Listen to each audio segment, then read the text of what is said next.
You're 25 years old, making $50,000 a year. Every paycheck, the government takes 12.4% of your income, $6,200 annually. They promise you'll get it back with interest when you retire. Sounds reasonable, right? You're, quote, zero in your future. Here's the brutal truth. That money isn't being invested. It's not sitting in an account with your name on it.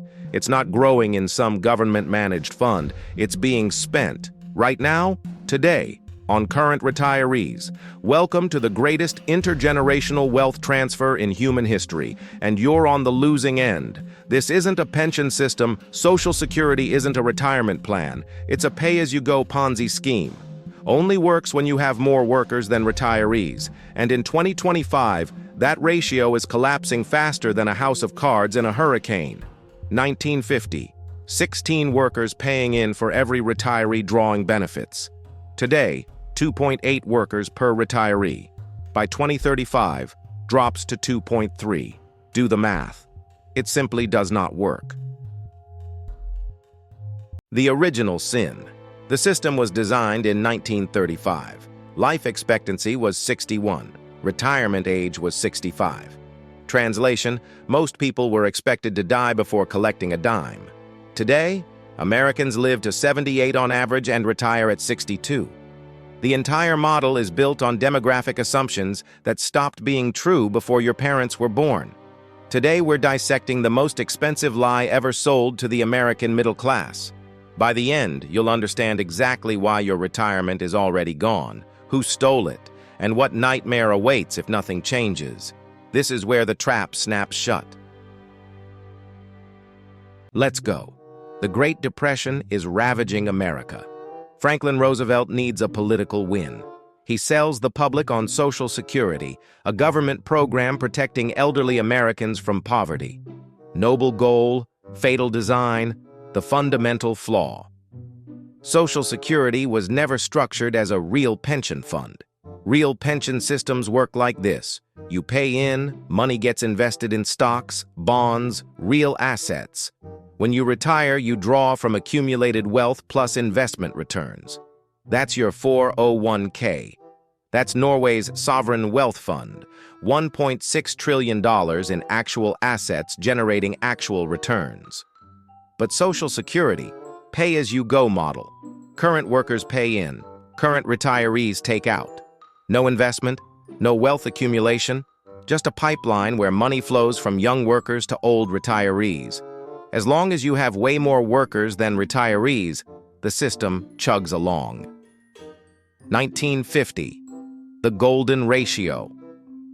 The math was beautiful. 16 workers paying roughly $300 a year for every retiree drawing maybe $5,000 annually. Numbers worked because most people died before collecting much. Those who lived didn't live that long. Average retirement lasted maybe 8 to 10 years. Then people stopped dying on scheduled medical advances kicked in. Life expectancy shot up. 1935, average life expectancy 61 years. 2000, hit 77 years. 2025, 78.5 and climbing. Suddenly, retirees weren't collecting benefits for 8 years. They were collecting for 20, 25, even 30 years. And because benefit formulas were tied to inflation and wage growth, those payouts got bigger every single year. The other side, birth rates collapsed 1957. American women had 3.7 children on average. 2023, 1.62 children, below replacement rate. Fewer workers entering the system to pay for exponentially more retirees living exponentially longer. The boomer tsunami baby boomers, the largest generation in American history, retiring at 10,000 people per day, every single day. That's 3.65 million per year, and they're living longer than any generation before them. But here's what makes it catastrophic. They didn't save enough. Average boomer has $120,000 in retirement savings. Sounds decent until you realize that generates maybe $4,800 annually at a safe 4% withdrawal rate. Social Security becomes their primary income source. Not supplemental, primary. Meanwhile, millennials and Gen Z behind them, smaller cohorts, lower birth rates, student debt averaging $37,000, housing costs eating 40% of income. And they're supposed to fund this explosion of retirees with their paychecks while building their own retirement savings simultaneously. It's mathematically impossible. The worker-to-retiree ratio tells the story. 16 to 1 in 1953, 0.3 to 1 in 2000, 2.8 to 1 today, 2.3 to 1 by 2035. Here's the darkest irony. The politicians who designed this system knew it would eventually break. They just bet it wouldn't happen on their watch. Congratulations. It's your watch now. Ask the Social Security Administration where your money is. They'll tell you it's in the _1_ sounds reassuring. Official. Like there's a vault somewhere with $2.8 trillion in actual assets. Here's what they don't tell you: that trust fund is an accounting fiction. The beautiful scam. When Social Security collects more in payroll taxes than it pays out in benefits, which happened for decades, that surplus doesn't get invested in stocks, real estate, or corporate bonds. By law, it must be, quote, in special non-marketable U.S. Treasury bonds. Why non-marketable? Because if they were marketable, someone might actually try to sell them and discover they're worthless on the open market. Translation: the government takes your surplus Social Security taxes and spends them on general operations, wars, infrastructure, congressional salaries, whatever. Gives Social Security an IOU in return.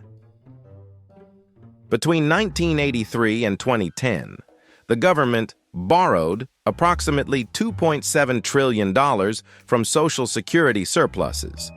That's $2.7 trillion that could have been invested in actual wealth-generating assets. Instead, spent, gone, replaced with promises. Those treasury bonds in the trust fund, the government promising to pay itself back. It's like taking money from your left pocket, spending it, and putting a sticky note in your right pocket saying, "I owe you $100. That sticky note isn't wealth. It's a reminder that you owe yourself money you already spent. What happens when they need real cash? Social Security needs to redeem those bonds to pay benefits. Government has to come up with real cash. Where does that cash come from? 3 options: raise taxes, cut spending elsewhere, or borrow more money by issuing new bonds.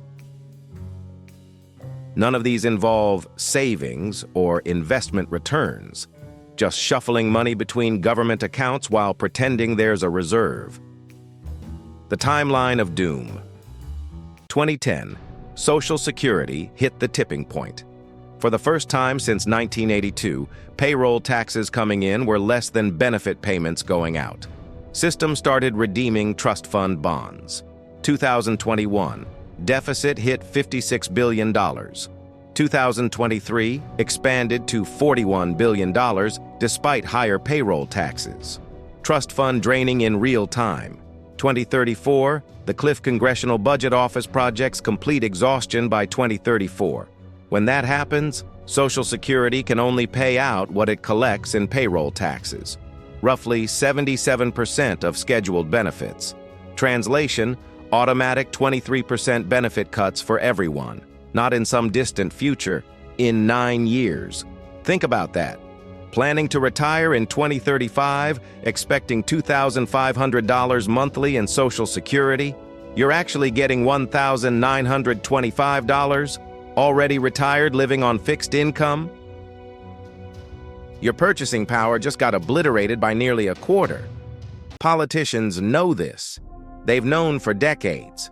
But fixing it requires political suicide, raising payroll taxes, cutting benefits, raising retirement age, means testing. So they kick the can down the road, hope they're out of office when the trust fund zeroes out. You sweet summer child, thinking there was a lockbox with your name on it. Quick pause. If you're enjoying this descent into financial horror, smash that subscribe button. We're about to get into truly catastrophic math. Let me know in the comments. Would you rather have Social Security continue as is and face automatic cuts in 2034? Or support raising your payroll taxes by another 3% right now to keep it solvent? I read every comment, genuinely curious which poison you'd choose. Now let's talk about why, even if the trust fund were real, the demographics would still kill us. Let's do some math that'll make you want to throw your laptop. 1950 baseline, 16 workers per retiree. Each worker paid maybe $300 annually in payroll taxes. $4,800 coming in to cover one retiree's $5,000 annual benefit. Tight but workable, especially since most retirees died within a decade. 2025, reality 2.8 workers per retiree. Each worker now pays $6,000 to $8,000 annually depending on income. You've got roughly $16,800 to $22,400 coming in per retiree. Sounds like a surplus? Except average Social Security benefits are now $1,920 per month. $23,040 annually. Numbers already underwater before we account for Medicare, disability benefits, and administrative costs. 2035 apocalypse, worker-to-retiree ratio drops to 2.3 to 1.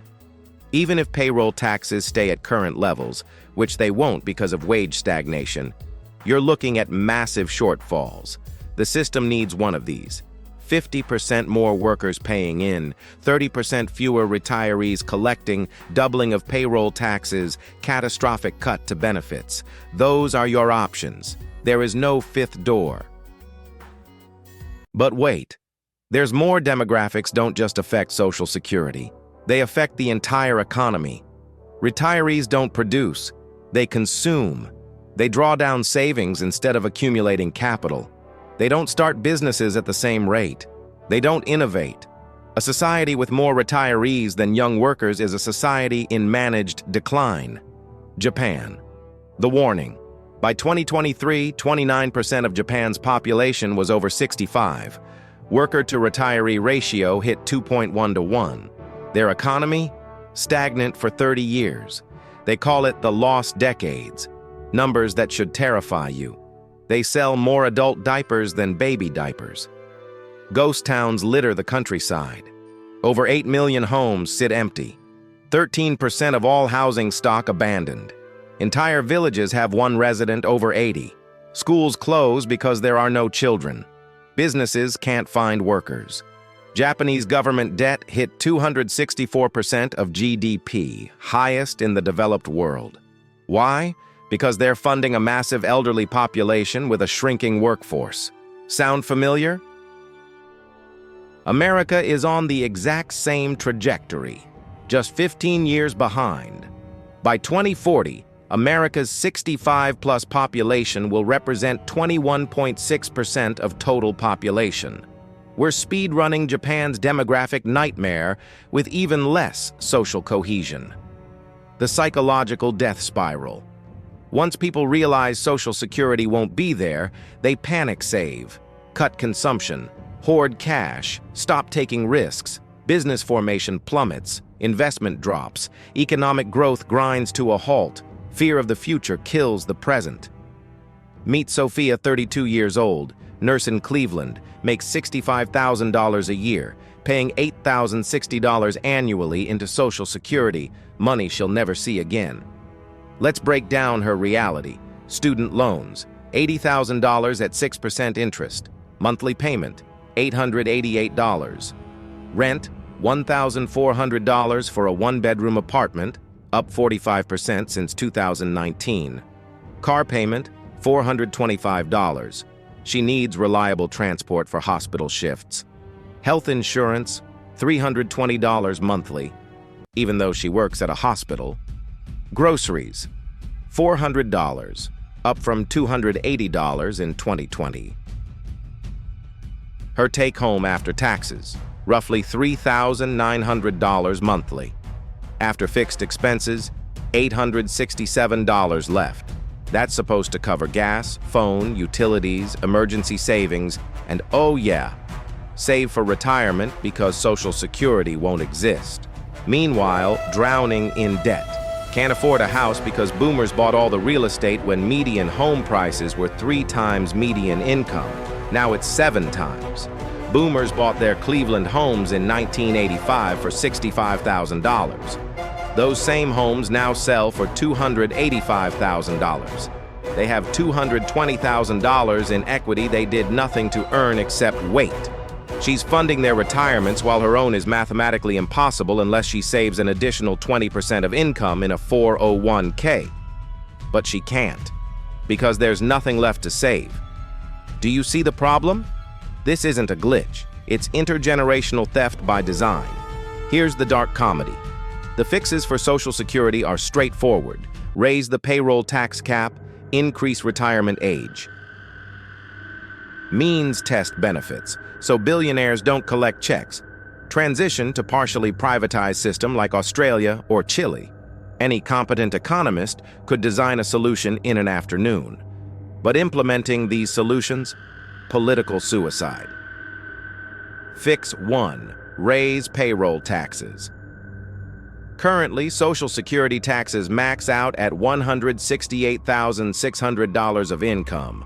Earn more? You stop paying in, raise that cap to $400,000 or eliminate it entirely, and you could fund the system for decades. Sounds fair? Tax the rich to save the system? What happens? Every high earner screams bloody murder. Small business owners who pay both sides of payroll taxes revolt. Republican Party calls it socialism. Fox News runs 24/7 segments about government theft. Congress loses seats. Bill dies. Nothing changes. Fix 2. Raise retirement age. Currently 67 for anyone born after 1960. Raise it to 70. You buy the system another decade. Makes sense. People living longer should work longer. Australia did it. Germany did it. France tried and nearly triggered a revolution. Here's the brutal reality. Not everyone ages the same way. You're a lawyer or software engineer with a cushy desk job. Working until 70 is annoying but doable. You're a construction worker, nurse, factory worker, someone whose body is broken by 60. You literally cannot work until 70. Raising retirement age is a death sentence for blue-collar America. Unions go to war. Democrats lose their base, another political dead end. Fix 3. Means testing. Warren Buffett and Jeff Bezos don't need Social Security checks. Cut benefits for millionaires, save billions. Except this destroys the political coalition that keeps Social Security alive. Right now, it's universal. Everyone pays in, everyone collects. Rich and poor have shared interest in protecting the system. Make it welfare for the poor only? Suddenly, the rich stop caring about defending it. Within a generation, it gets gutted entirely. Fix 4. Privatization. Let people invest payroll taxes in personal retirement accounts like Chile did in 1981. Build actual wealth instead of I owe us. Sounds great until you remember half of Americans are financially illiterate and would blow their retirement on crypto and meme stocks. Plus, where do you get the $2.8 trillion to cover current retirees while young workers redirect their taxes to private accounts? You can't. Transition costs are astronomical. The gridlock. Every solution is politically toxic, economically painful, or both. Meanwhile, the clock ticks toward 2034. Politicians from both parties give speeches about, quote, 8 while doing absolutely nothing. They know any real fix costs them elections. Let's zoom out. What does this mean for America's position in the world? While Washington obsesses over made-up culture wars and which bathroom people can use, America's geopolitical rivals are watching this demographic catastrophe and licking their chops. China's solution. China has its own demographic problems, thanks one-child policy. But they're solving them differently. While America argues about raising retirement age by 2 years, China is building a $1 trillion social safety net funded by state-owned enterprises and sovereign wealth. While American retirees fight over scraps from a bankrupt trust fund, Chinese retirees receive health care and pensions backstopped by a government that actually invests in productive assets. More importantly, China doesn't deal with democratic political gridlock. When Beijing decides pensions need reform, pensions get reformed. No filibusters, no Fox News outrage cycles, just policy implementation. Authoritarian efficiency might be morally repugnant, but it's strategically effective. America is trapped by 2035. When Social Security faces automatic cuts, the U.S. will spend roughly 6% of GDP on Social Security alone, not counting Medicare, Medicaid, or interest on national debt.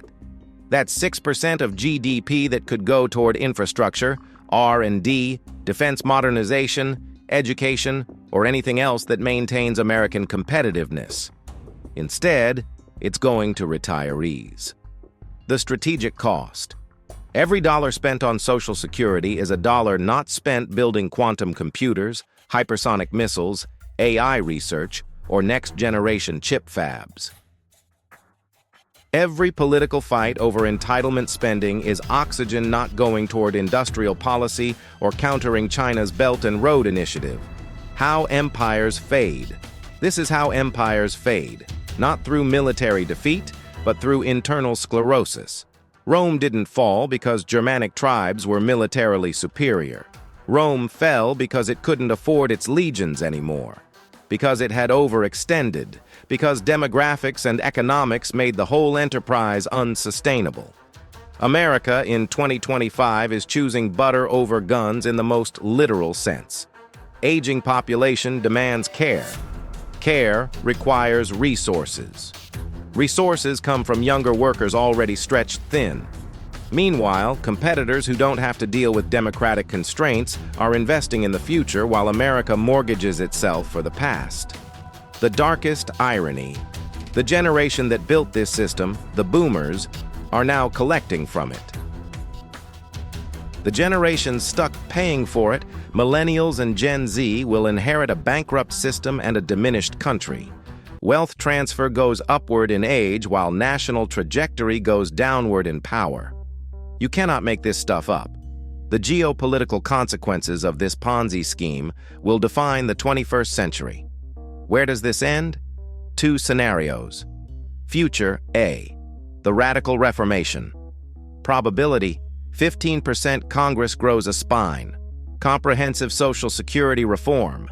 Raise payroll tax cap to $400,000, increase retirement age to 69 gradually, means test benefits above $150,000 in retirement income, allow optional partial privatization for workers under 40.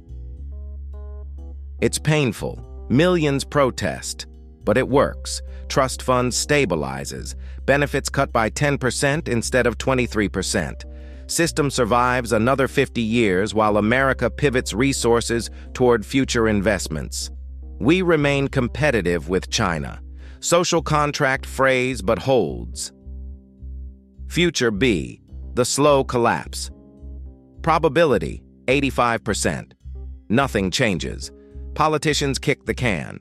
2034 arrives. Automatic benefit cuts trigger. Millions of retirees who planned entire lives around Social Security checks suddenly face 23% haircut. Poverty among elderly spikes. Medical bankruptcies explode.